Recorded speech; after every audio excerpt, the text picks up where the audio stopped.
Кон крајот на минатата година го најавивме проектот за реконструкција на Соколана, проект подржан од владата на Република Северна Македонија во реализација на Агенцијата за млади и спорт и општина Куманово. Сега веќе можеме да се пофалиме дека Соколана полека го добива својот заслужен изглед, рече на денешната пресконференција портпаролот на општинската организација на СДСМ Куманово Катерина Пешиќ-Бошковска.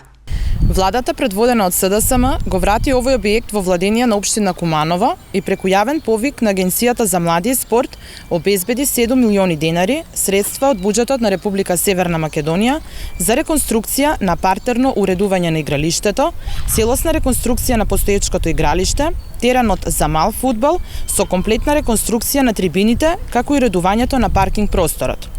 Овој дел од проектот е во завршна фаза, додека реконструкцијата на самиот објект е во постапка за добивање согласност од страна на Националната установа Конзерваторски центар, со што ќе се отпочне со работа и на надворешниот и внатрешниот дел од објектот Соколана. Додека емотивно се потсетуваме на славните спортски настани од минатото по кои е позната Соколана, во наредниот период ја враќаме спортската традиција и активно работиме истата повторно да ја кренеме како што и доликува. Соколана, спортската сала, градскиот стадион и поранешното стрелиште беа вратени во владение на општина Куманово во октомври 2019 година.